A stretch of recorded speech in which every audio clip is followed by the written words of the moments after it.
Pack your things and leave. Today is your final day in this house." Rachel Sullivan didn't argue. She didn't cry. She didn't beg. Instead, she looked straight into Nicholas Foster's eyes. For 3 seconds. Not longer, not shorter. But something about that look made his chest tighten in a way he couldn't explain. "I understand," she said quietly. "I'll be gone before 4. That wasn't the reaction Nicholas expected. Not from someone like her. In his world, people broke. They apologized. They panicked. They tried to survive. But Rachel, she simply accepted it and walked away. Nicholas Foster was not a cruel man, but he was a powerful one. At just 34, he controlled an entire logistics empire in Atlanta, a business his father had built from nothing. People didn't question him. They obeyed. And this morning, he had made a decision. A simple one. Rachel Sullivan had to go. The reason? A quiet whisper over breakfast. From Lillian, the head housekeeper. "She's been acting suspicious," she said. "She's been entering the East Wing more often than allowed." Nicholas didn't ask questions. He didn't investigate. He didn't need proof. He trusted the system. And in this house, Lillian spoke. Nicholas decided. And everyone else obeyed. Rachel had learned that rule on her very first day, along with 18 others. Rules about where she could walk, who she could speak to, what she could not ask. But one rule stood above all the rest. Never ask about the lady of the house. Grace Foster, Nicholas's mother, 74 years old, sick, fragile, and completely isolated. Rachel had seen her once, 3 weeks after arriving, sitting by the window, holding a cup of cold tea, staring outside like she was waiting for something that would never come back. "What is your name, child?" the old woman asked. "Rachel." Grace smiled faintly. "That's a strong name. A name that survives." That was the beginning, though neither of them knew it yet. Because everything was about to change, Rachel didn't arrive at the Foster mansion by accident. 8 months ago, she came to Atlanta with just $200, a small backpack, and a name written on a crumpled piece of paper. She slept 3 nights at a bus station before the agency confirmed her placement. This job wasn't dignity. It was survival. Everything she did was for her younger brother, Thomas, 14 years old, brilliant, kind, and sick, very sick. His condition required expensive treatment, medication, surgery, a future she couldn't afford, unless she endured everything. Even this house, even its rules, even its silence. Rachel never complained. Not once. She worked longer than anyone else, spoke less than anyone else, and observed more than anyone else. That's why she noticed something no one else did. Every Tuesday, every Thursday, at exactly 4 p.m., the East Wing wasn't empty. The first time she saw it, Grace Foster wasn't in bed. She was on the floor, eyes open, not moving, not speaking, not even reacting. Most people would panic, call for help, run. Rachel didn't. She stepped closer, slowly, carefully, like approaching something fragile, not broken. "Do you need help?" she asked gently. Silence. Then finally, a whisper. I can't remember his voice anymore. Rachel paused. "What do you mean?" My husband, Grace said. He's been gone 5 years. And I can't remember how he sounded. Rachel stood still, then said something no one else ever had. That means you loved him deeply. Grace looked up, confused. People don't forget voices, Rachel continued softly. They protect themselves from losing them. That moment changed everything. From that day on, Rachel didn't just clean the East Wing. She stayed. Not long, not obvious, just enough. Sometimes they spoke. Sometimes they sat in silence. But slowly, Grace began to return. Not because of medicine, not because of doctors, because someone finally saw her. As a human being, not a patient, not a burden, not a forgotten memory. And Rachel, she never told anyone.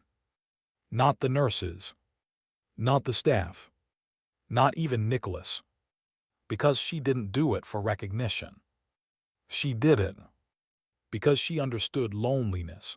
Rachel packed her things in silence. They returned to the house in silence. No one spoke. Not Rachel, not Nicholas, not even Grace. But the air had changed. Inside the study, the truth was waiting. Nicholas sat behind his father's desk. The same desk where decisions were made. Lives were changed. And sometimes destroyed. Rachel stood across from him, her suitcase by the door, still ready to leave. Grace sat beside her, calm, certain. You wanted an explanation, Grace said quietly.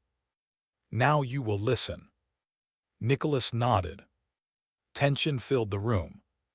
Do you remember the Savannah branch? She asked. Nicholas frowned. Of course, it was closed years ago. Grace shook her head slowly. No, it was buried. Silence. He wanted to apologize, but he was too late. She reached into her pocket and placed a small silver key on the desk. This opens his private safe. Nicholas stared at it. He left the truth behind, Grace said, because he didn't have the courage to face it. The room fell silent again. Rachel picked up her suitcase. My time is up, she said. I have a bus to catch. Nicholas stood up suddenly. Wait. His voice cracked. For the first time in years, Nicholas Foster didn't sound like a man in control. There was a woman there, Grace continued. Her name was Isabella Sullivan. Nicholas stiffened. That name. He had seen it before. Somewhere deep in the company records. Rachel stepped forward. That was my mother. The room went cold. Nicholas blinked. No, that's not possible. She worked for your father for 15 years, Rachel said. From the warehouse to management. She believed in your company. She gave everything to it. And then, Rachel's voice tightened. One day, your father walked in and destroyed her life. Nicholas swallowed. He fired her, Grace said. But that wasn't the worst part. He accused her, blamed her for losses she didn't cause, so he wouldn't have to pay what he owed. Nicholas felt his chest tighten. No, he whispered. Rachel didn't stop. She lost everything. Her job, her reputation, her future. She spent the rest of her life cleaning houses, trying to raise 2 children. In silence, Nicholas looked down, unable to meet her eyes. She died with nothing, Rachel said. But she never stopped believing she did the right thing. Silence filled the room. Heavy, unforgiving. I didn't come here for revenge, Rachel continued. I didn't even know this was your family at first. I stayed because I needed the money. And then I stayed. She glanced at Grace. Because your mother needed someone. Grace closed her eyes. A single tear fell.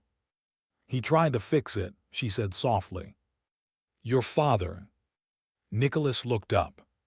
He created a trust fund, Grace continued. For Isabella. One shirt. One sweater. One worn-out book. And a photograph. Her brother. Smiling. Standing in front of an ice cream shop. She carefully placed it inside the book. Closed her bag. And took a deep breath. No tears. Not today. She had made herself a promise long ago. Crying doesn't pay hospital bills. With her suitcase in hand, Rachel walked out. Through the kitchen. Past the marble hallway. Across the garden. Toward the gate. And just before she reached it, she stopped. Not to look back, but to feel something. Closure. Then she kept walking. Inside the house, something shifted. Upstairs, behind closed curtains, Grace Foster heard the front door. And froze. That sound. She knew it. The sound of someone leaving. Without making a scene, she stood up. Slowly, painfully, walked to the window, and pulled the curtain aside.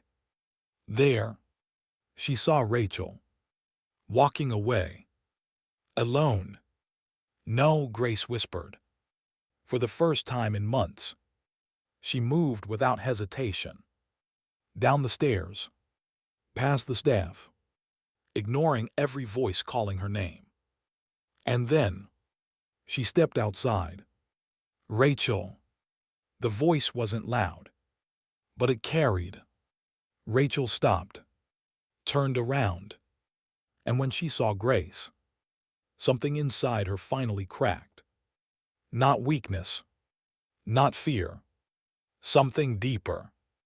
Grace walked toward her, step by step, until they met beneath the old oak tree.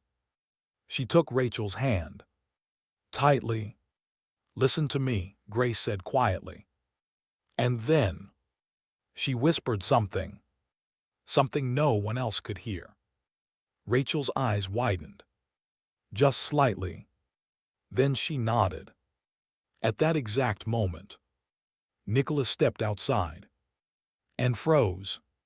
His mother, standing in the driveway, holding the hand of the maid he just fired. Mother, what are you doing? Grace didn't let go. Instead, she looked straight at him. And for the first time in years, she didn't look fragile. She looked powerful. You made a mistake today, Nicholas. The words hit harder than any accusation. Nicholas frowned. This is just a misunderstanding. No, Grace interrupted. This is the truth catching up to you. Silence. Heavy. Uncomfortable. Rachel looked at Nicholas. And for the first time, there was no sadness in her eyes.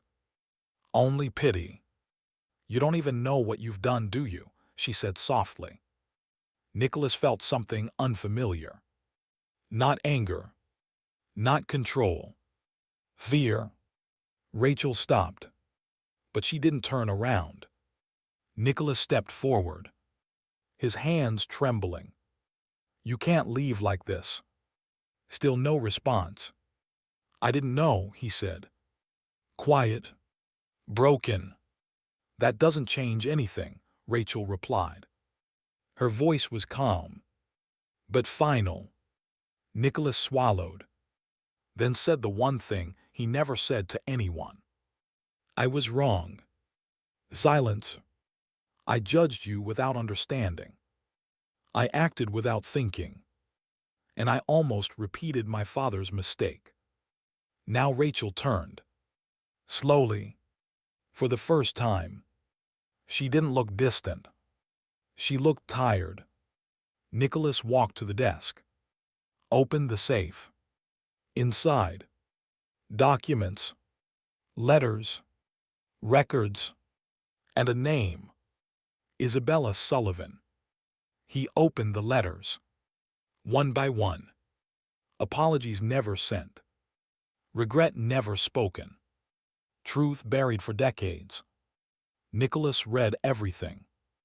The cold winters, the struggle, the quiet suffering, a life destroyed, not by fate, but by a decision, his father's decision.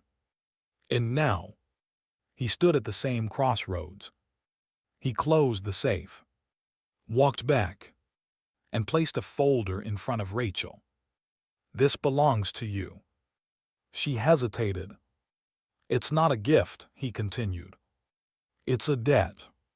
Rachel slowly opened it. Her eyes widened. Enough money to change everything. Her brother's surgery, education, a home, a future. She looked up, shaken. I can't take this. Nicholas stepped closer. You're not taking it. You're reclaiming it. Silence. You survived what my family destroyed. You protected my mother when I didn't. He met her eyes and didn't look away. You earned this more than anyone. Rachel's grip tightened. For a moment, she didn't know what to say. Then, she closed the folder. I'll stay. Nicholas froze. But not as your employee, she continued. The room held its breath. We change things. Her voice was steady, strong. No more rules. No more silence. No more treating people like they don't matter. Nicholas nodded, without hesitation. Agreed. Months passed. The house changed. The company changed. And so did Nicholas. Rachel didn't clean floors anymore. She rebuilt systems. She rebuilt people. She rebuilt something far more valuable than profit. Trust. Her brother got his surgery. Successful. Grace smiled again. Walked in the garden. Laughed. And Nicholas, for the first time in years, he felt something real. One evening, as the sun set over the city, he looked at Rachel and asked, Do you still have the list? Rachel smiled slightly, reached into her pocket, pulled out the paper. The 19 rules. She lit a match, and together, they watched it burn. We don't need rules anymore, she said quietly. We have something better. Truth.